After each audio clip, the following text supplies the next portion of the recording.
Hi everyone, this is Emmy. Today I'm going to show you how to crochet this very easy throw. So let's get started. To make this easy throw, I'm working with this homespun yarn and a 9mm crochet hook.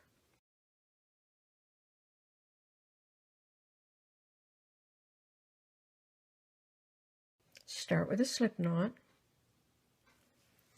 and work a foundation chain that is as long as you would like your throw to be, in multiples of 3 plus 1. When your foundation chain is the correct length, double crochet in the 4th stitch from the hook. So 1, 2, 3, and there's the 4th stitch. So double crochet yarn around the hook, insert into the stitch, pick up the yarn and pull it through. Now pick up the yarn, pull it through 2 stitches, pick up the yarn, pull it through 2, and then chain 1 and make another double crochet in that same stitch. So in this stitch I have formed a V stitch, a double crochet, chain 1, double crochet.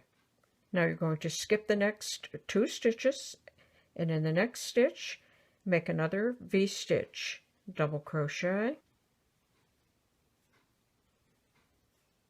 chain 1, double crochet. And you're going to repeat that across the row. So you're going to skip these 2 stitches, and in the 3rd stitch make a V stitch, double crochet, chain 1, double crochet. Okay, so I have a V stitch, skip 2, and another V stitch. And you're going to work all the way across the row. When you reach the end of the row, you should have 3 stitches left, double crochet in the last stitch. So at the beginning of every row and the end of every row you will have a double crochet. And now you will repeat this row for the entire throw. You're going to chain 2, and that takes the place of that first double crochet.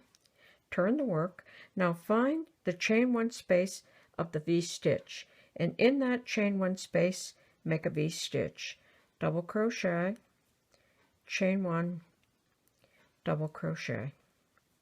You're going to repeat that all the way across the row. Find the chain 1 space of the next V stitch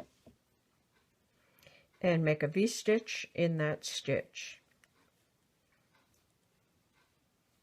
And you're going to repeat that all the way across the row, making a V stitch in every V stitch, and end the row with a double crochet in that last post here. And that's all you need to know to be able to crochet this lovely throw. And it turns out very soft and lovely, and I like these for putting on my white furniture. So there you go. I hope you enjoy making this easy homespun throw. Thanks for watching. Bye for now.